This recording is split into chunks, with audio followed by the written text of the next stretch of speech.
Mohon izin mas, Iya, iya. mohon izin mas, Saya mohon bekerja. izin.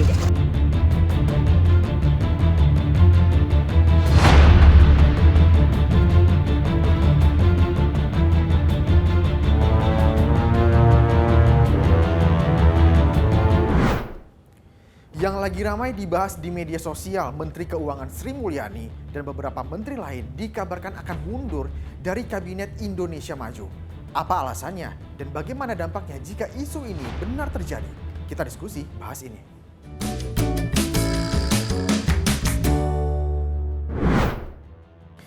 Isu mundurnya Menteri Keuangan Sri Mulyani disampaikan ekonom senior Faisal Basri. Isu ini disinggung dalam Forum Political Economic Outlook 2024. Faisal bahkan turut membahas hal ini di salah satu media nasional. Yang mengejutkan, tak hanya Menkyu Sri Mulyani yang dikabarkan siap untuk mundur. Tapi ada nama Menteri Pekerjaan Umum dan Perumahan Rakyat Basuki Hadimulyono yang juga santer disebut siap mundur. Alasannya yang disebut, para menteri dinilai tidak nyaman dengan kebijakan ekonomi dan kondisi politik saat ini. Salah satunya, dugaan keberpihakan Presiden Jokowi pada salah satu pasangan calon di Pilpres 2024. Kami kutip pernyataan Faisal Basri di Political Economic Outlook 2024. Ayo sama-sama kita bujuk Bu Sri Mulyani, Pak Basuki dan beberapa menteri lainnya untuk mundur.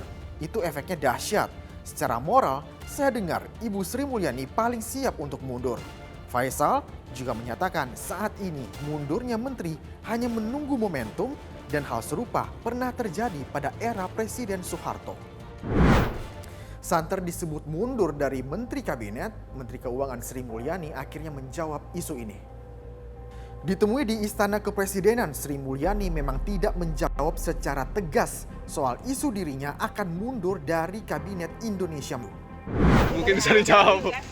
Boleh, Bu, sedikit ya, Bu. Soalnya biar mereda isu yang kemudian berkembang. Mohon izin mas, Iya, iya. mohon izin mas, mohon izin. Mohon izin. Isu mundurnya Sri Mulyani dan menteri lain turut ditanggapi beberapa menteri di Kabinet Indonesia Maju. Ya, Bu Sri Mulyani mau mundur gimana Pak? Kemarin gimana Pak? Sri Mulyani mau mundur. Iya. Pak Faisal Basri kan kemarin bilang pas Sri Mulyani menteri yang paling siap mundur dari kabinet itu Bener Ya, nggak tahu saya nggak tahu. Nggak pernah bicara gitu dengan Bu Sri Mulyani atau dengan menteri lain. Soal Bu Sri Mulyani yang isunya mundur, Pak. Saya mau mundur Pak. Bener nggak, Pak? Tidak. Bu Ani kan teman saya.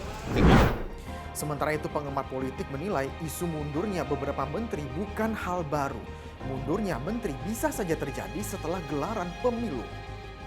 Itu kan sebetulnya bukan isu baru ya, ini isu lama ya. Kala ketika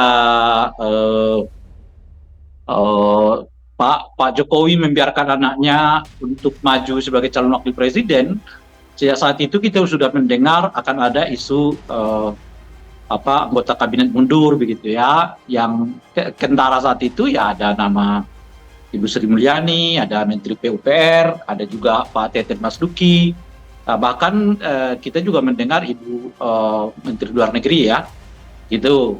Nah, cuman mungkin karena pertimbangan etis nggak etis, tepat nggak tepat, ya akhirnya semangat itu, keinginan itu tertunda sampai sekarang, dan saya kira akan tertunda sampai pemilu selesai gitu.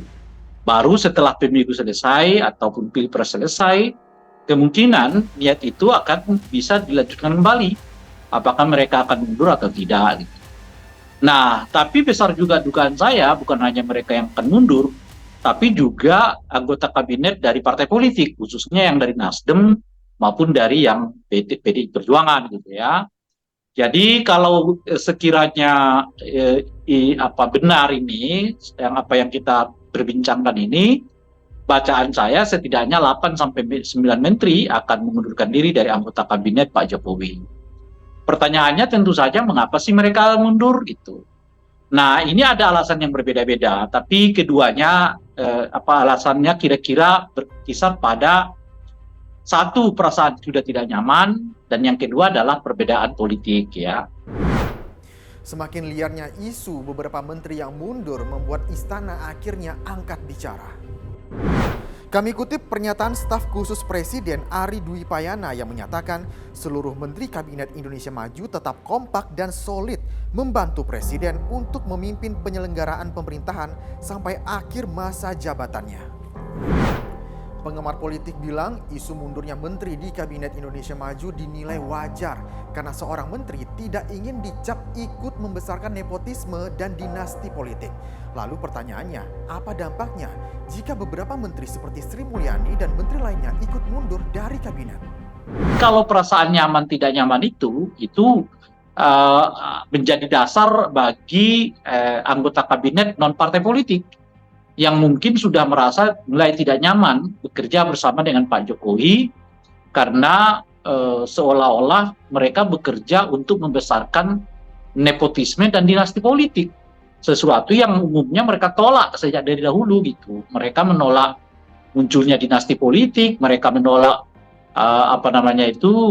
munculnya nepotisme gitu ya.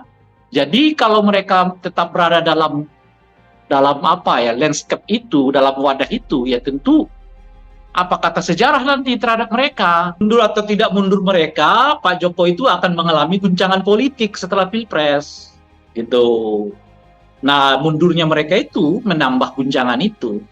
Sebab sekarang ini misalnya kita melihat gerakan mahasiswa yang makin membesar, dan saya kira akan makin membesar sebelum dan setelah pemilu ya, yang pada dasarnya gerakan itu digerakkan oleh semangat anti nepotisme, anti dinasti gitu. Dan mulai tingkat kepuasan kepada Pak Jokowi meningkat ya, ketidakpuasan juga ya meningkat kepada Pak Jokowi ya, ada partai politik yang akan mengambil sikap oposisi yang lebih kuat ya, dalam hal ini bisa PDI, PKS. Isu mundurnya menteri-menteri di Kabinet Indonesia Maju tentu tidak bisa dianggap enteng. Ini bisa dijadikan alarm bagi yang berkuasa akan pentingnya menjaga kondusivitas dan netralitas saat pemilu berlangsung. Ingat, setelah pemilu masih ada 8 bulan pemerintahan Jokowi sebelum kekuasaan berganti. Untuk itu, penting rasanya bagi seorang pemimpin untuk menjaga kondisi politik. Saya Zaki Rahmat pamit, terima kasih, sampai jumpa.